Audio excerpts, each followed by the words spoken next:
अच्छा, जरा तसव्वुर करें दूसरी जंग अजीम के फौरन बाद का वक्त। बरतानिया जो कभी आधी दुनिया पर राज करता था, अब तकरीबन दिवालिया हो चुका है और अपने सबसे बड़े एम्पायर से जान छुड़ाने की कोशिश कर रहा है। आज हम इसी मौजू पर लिखी गई एक बेहद अहम तारीखी किताब फ्रीडम एट मिडनाइट का तफसीली वजाहती तज्जिया पेश कर रहे हैं।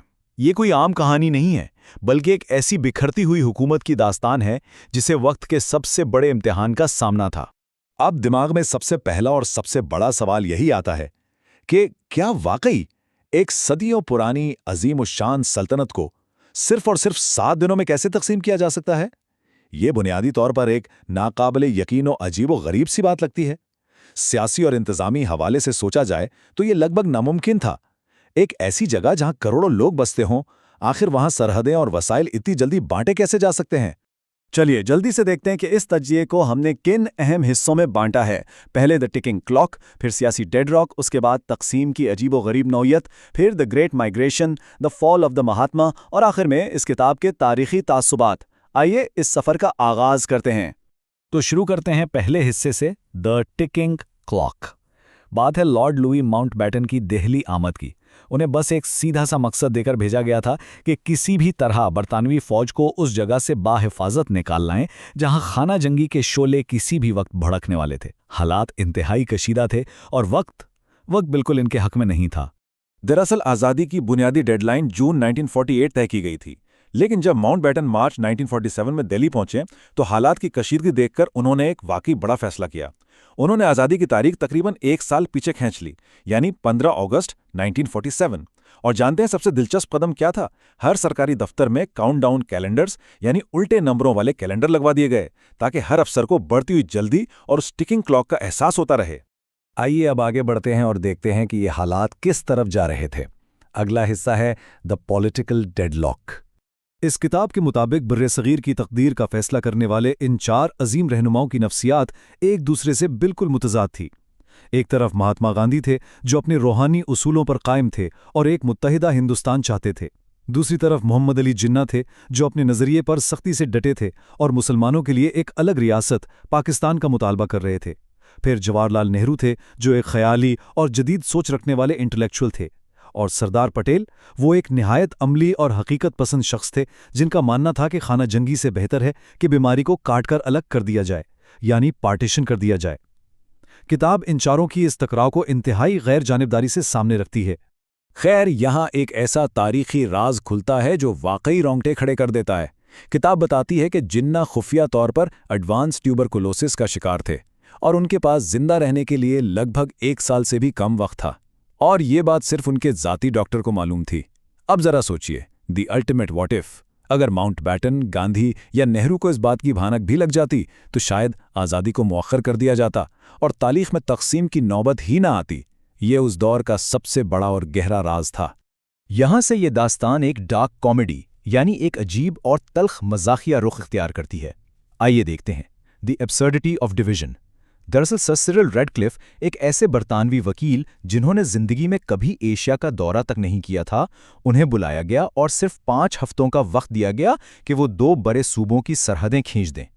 नतीजा, उन्होंने ऐसी लकीरें खींची जो लोगों के खेतों, उनके आंगन, यहां तक कि रसोई और बैठक के बीच से गुजर गईं। अब जो सबसे हैरानकुन बात है वो ये 80-20 यानी 80 और 20 का मखसूस तनासुब है। तय ये हुआ कि हर एक सरकारी असासा, चाहे वो कितना ही बड़ा हो या छोटा, हिंदुस्तान और पाकिस्तान के दरमियान बिल्कुल इसी हिसाब से बांटा जाएगा। ये सिर्फ ज़मीन के टुकड़ों की बात नहीं थी, ये सदियों पुरानी एक चलती फिरती ब्यूरोक्रेसी को बीच से चीरने का अमल था। ज़रा इन तफसीलात को तो सुनिए, ऐसा लगता है जैसे कोई मजाक हो रहा हो। ऐसी मिलिट्री रेजिमेंट्स जो सदियों से साथ लड़ती आ रही थी, उन्हें मजहब की बुनियाद पर अलग कर दिया गया। सरकारी दफ्तरों में टाइपराइटर्स और यहाँ तक कि छत से उतारकर लाइट बल्ब्स भी बांटे गए।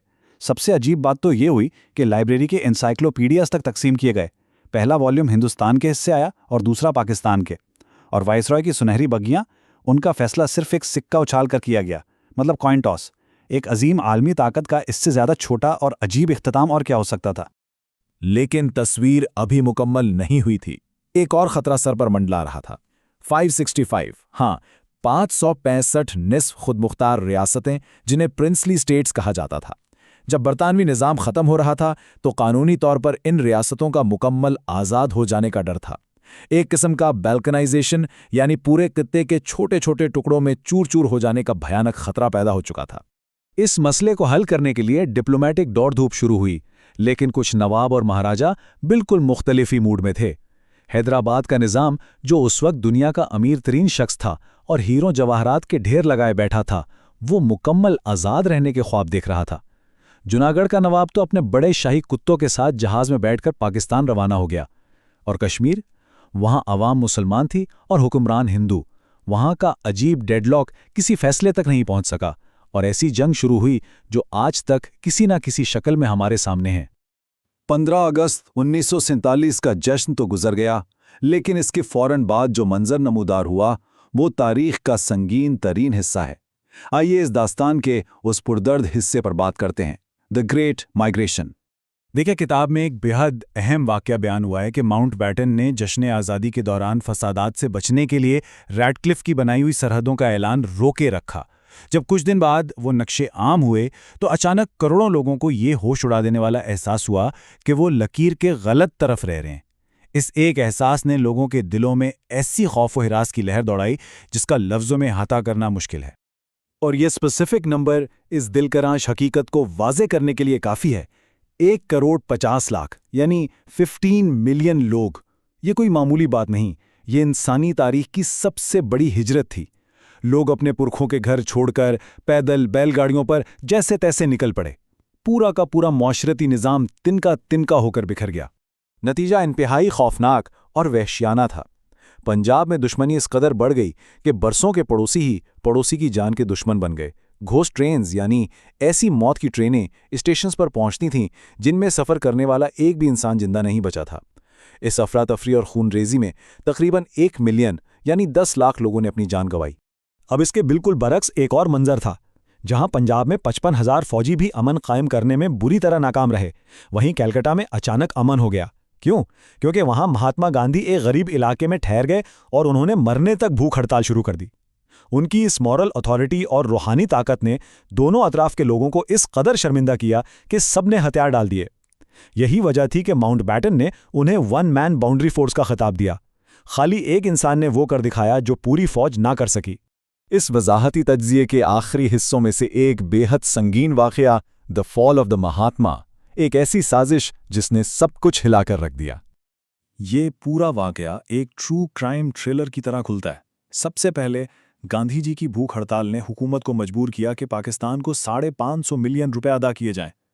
اس بات نے کچھ شدت پسند عناصر کو آگ بگولا کر دیا۔ پھر اگلا فیل ہوتا ہے دہلی پولیس کا۔ جب ایک بم حملہ ناکام تو ہوتا ہے، لیکن پولیس اصلی مجرموں کو پکڑنے میں بری طرح فلاپ ہو جاتی ہے، اور اس سلسلے کا آخری نتیجہ یہ نکلتا ہے کہ 30 جنوری 1948 کو ناتھورام گوڈسے آ کر گاندھی جی کی جان لے لیتا ہے۔ اور سب سے بڑی ٹریجڈی دیکھیے، اس موت نے پورے خطے کو ایسے صدمے اور شرمندگی میں ڈال دیا کہ وہ قتل و غارت اچانک رک گئی جو بڑی بڑی فوجیں نہیں روک سکی تھیں۔ آخر میں جب ہم کسی ایسی عظیم تاریخی داستان کا مطالعہ کرتے ہیں تو لکھنے والے کے نظریے کو سمجھنا اتنا ہی ضروری ہوتا ہے۔ اس حصے میں بات ہوگی لیگیسی اور ہسٹوریکل بائسز کی۔ فریڈم ایٹ مڈ نائٹ بے شک نیریٹو جرنلزم کی ایک اعلیٰ مثال ہے، لیکن آج کے تاریخ دان اس بات پر متفق ہیں کہ کتاب کا اپنا ایک مخصوص جھکاؤ ہے، ایک واضح پرو ماؤنٹ بیٹن بائس۔ اس کی سب سے بڑی وجہ یہ تھی کہ ماؤنٹ بیٹن نے مصنفین کو اپنی تمام ذاتی فائلز، ڈاکیومنٹس اور انٹرویوز تک مکمل رسائی دے دی تھی۔ دوسری طرف اگر آپ دیکھیں تو محمد علی جناح کی شخصیت کو کچھ سخت اور غیر ہمدردانہ طریقے سے پینٹ کیا گیا ہے۔ یہ کتاب واقعی ایک ماسٹر پیس ہے، لیکن اس میں چھپی ہوئی ان پرسپیکٹو کی باریکیوں کو سمجھنا بہت ضروری ہے۔ تو یہاں ایک بڑا گہرا سوال چھوڑ جاتے ہیں، کیا کسی مصنف یا تاریخ دان کے ذاتی جھکاؤ کا پتہ چلنے سے ان واقعات کی بنیادی سچائی بدل جاتی ہے؟ بائس معلوم ہونے کے بعد بھی کیا اس ہجرت کا درد، وہ عجیب و غریب فیصلے اور وہ خون ریزی اتنی ہی سچی نہیں رہتی؟ یہ ایک ایسی بحث ہے جو شاید ہمیشہ جاری رہے گی، اور سچ پوچھئے تو تاریخ کو پڑھنے اور سمجھنے کا سب سے دلچسپ پہلو بھی یہی ہے۔ امید ہے اس کتاب کے اس تجزیے نے تاریخ کے ان پنوں کو ایک نئے انداز میں دیکھنے کا موقع دیا ہوگا۔ اگلی مرتبہ تک کے لیے خدا حافظ۔